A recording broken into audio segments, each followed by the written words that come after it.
शाम के 6 बजे थे। ऑलमोस्ट चारों ओर अंधेरा छा चुका था। अजय ऑफिस से घर लौट रहा था।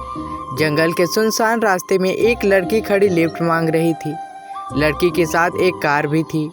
सुनसान जगह पर लड़की को देख अजय ने गाड़ी रोकी। लड़की ने कहा, क्या आप मुझे आगे शहर तक छोड़ देंगे? मेरी कार खराब हो गई है। लड़की तो खूबसूरत थी। खूबसूरत लड़की को सुनसान जगह पर देख अजय मना नहीं कर पाया।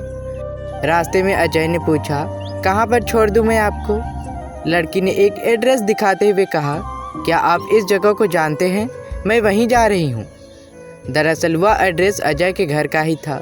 अजय ने एड्रेस देखने के बाद भी कुछ नहीं कहा और सीधे अपने घर ले आया। जैसे ही अजय गेट के पास पहुंचा, उस लड़की ने कहा, अरे बस बस बस, गेट पर ही रोक दो। अंदर जाने की कोई ज़रूरत नहीं है। यहाँ तक लाने के लिए शुक्रिया।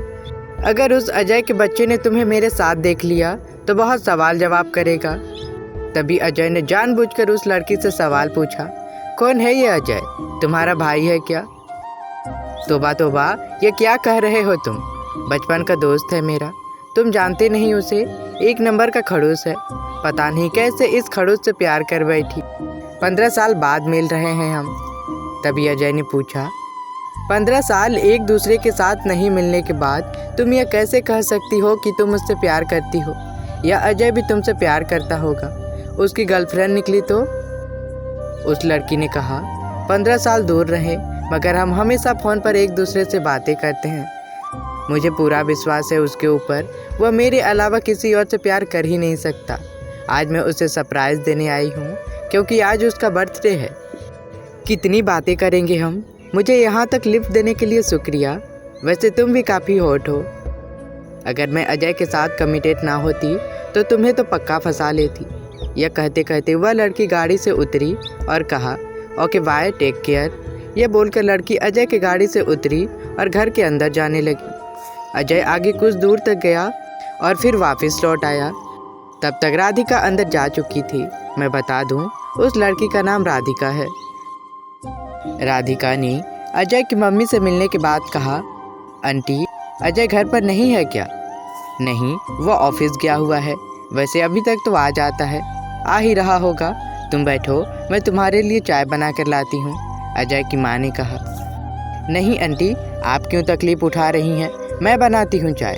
आज आप मेरी हाथ की चाय पीकर देखिए, राधिका ने कहा। ठीक है चलो, आज तुम ही चाय पिला दो। राधिका और अजय की मम्मी चाय पी ही रहे थे कि डोरबेल की आवाज़ आई। अजय की मम्मी ने कहा, मैं देखती हूँ। राधिका ने कहा, रुक जाइए आंटी, यह अजय होगा। मैं उसे सरप्राइज़ देती हूँ। यह बोलकर गेट खोलने के लिए गई। जैसे ही राधिका ने दरवाज़ा खोला, अजय को देखकर कहा, तुम वापस क्यों आ गए? तभी अजय ने कहा, ये मेरा ही घर है। तुमने मुझे पहचाना ही नहीं। यह बोल अजय घर के अंदर आ गया। तभी राधिका ने कहा, आंटी, अजय कितना बदल गया है ना। इसे मेरे यहाँ आने की जरा भी खुशी नहीं है। यह बोलकर राधिका उदास हो गई और चुपचाप कुर्सी पर बैठ गई। अरे राधिका, ये क्या कह रही हो तुम? कभी कभी तो मुझे यह लगता है कि अजय मुझसे भी ज़्यादा तुम्हें प्यार करता है। दिन भर बस तुम्हारे ही बारे में बातें करता।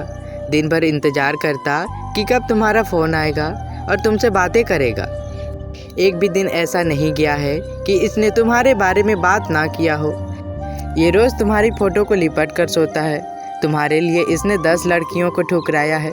आज तुम आई। अगर आज तुम नहीं आती तो परसों यह खुद तुम्हें सरप्राइज़ देने वाला था। सच्ची, क्या इतना प्यार करते हो तुम मुझसे? ये कहते हुए अजय के पास गई और बर्थडे विश करते हुए गले लग गई।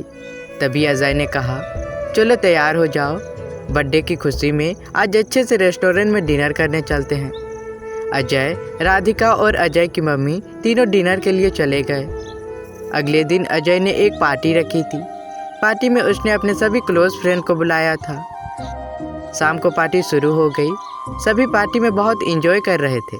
नाच गाना हो रहा था। तभी अचानक अजय ने एक माइक लिया और कहने लगा, गुड इवनिंग एवरीवन। आज मैं आप सभी के सामने अपने ज़िंदगी का एक बड़ा फैसला करने जा रहा हूँ। आप सब तो राधिका को जानते, हमारी बचपन की दोस्त थी, मगर मेरे लिए दोस्त से ज़्यादा है। पता नहीं इससे दूर होने के बाद मुझे एहसास हुआ कि मैं इसे बेहद प्यार करता हूँ। पर यह फीलिंग्स मेरी ही नहीं थी, सेम राधिका की भी थी। वह भी मुझसे बेहद प्यार करती है। हमारी रोज़ फ़ोन पर बातें होती थी। कल अचानक आकर इसने मेरे बर्थडे पर सबसे कीमती तोहफा दिया है। आज मैं सबके सामने राधिका को शादी के लिए प्रपोज करने जा रहा हूँ। राधिका, तुम वही हो जिसे मैं अपनी आगे की ज़िंदगी बिताने के लिए ढूंढ रहा था। तुम मेरी जान, दिल, धड़कन सब कुछ हो। तुम्हारे बिना मेरे इस जीवन का कोई अस्तित्व नहीं। मैं तुम्हारे साथ मेरी आगे की पूरी ज़िंदगी बिताना चाहता हूँ। मैं सिर्फ इस जन्म के लिए नहीं, अगले 7 जन्म के लिए तुम्हारा होना चाहता हूँ। Will you marry me? Ajay की रोमांटिक बातें सुन राधिका ने प्रपोजल को एक्सेप्ट किया और आई लव यू टू कहा और गले लग गई। दोनों को साथ देख वहाँ मौजूद सभी लोग सीटियाँ और तालियाँ मारने लगे। पार्टी आधी रात तक चलती रही। फिर सभी अपने अपने घर चले गए। पार्टी खत्म होने के बाद राधिका अपने कमरे में बैठी हुई थी। तभी वहाँ अजय आ गया और कहा, तुम सोई नहीं अभी तक? राधिका ने कहा, तुम भी तो नहीं सोए। मैं सोने जा ही रहा था कि सोचा देख लूँ तुम सोई कि नहीं। वैसे कितने सालों बाद मिले हैं हम? अजय ने कहा, हाँ, लेकिन यह बात तुम अभी क्यों कह रहे हो? कहीं तुम्हारे माइंड में गंदे ख्याल तो नहीं आ रहे? राधिका ने कहा, अरे ये कैसी बात कर रही हो तुम? गंदे ख्याल क्यों आएंगे? बस तुम्हें अपने बाहों में लेने का मन कर रहा है और प्यार करने का मन कर रहा है। यह बोलकर अजय राधिका के पास गया और प्यार से राधिका को चूमते हुए प्यार करने लगा। अगले दिन दोनों एक ही बेड पर थे। राधिका और अजय के कमरे से बाहर आते ही अजय की मम्मी ने कहा, शादी के पहले ही एक बेड पर सोना नॉट अलाउड। जब निश्चय कर ही लिया है कि साथ रहेंगे तो शादी में देरी क्यों कर रहे हो? मुझे भी अपने पोता या पोती के साथ खेलना है। दोनों शर्माते हुए वहाँ से चले गए। अजय की मम्मी ने फ़ोन करके राधिका के परिवार वालों को बुला लिया।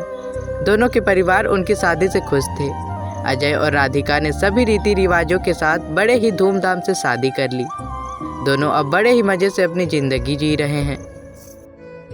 कैसी लगी आपको अजय और राधिका की प्रेम कहानी? कमेंट करके ज़रूर बताएं और मेरे चैनल पर नए हैं तो मेरे चैनल को सब्सक्राइब भी करें। धन्यवाद।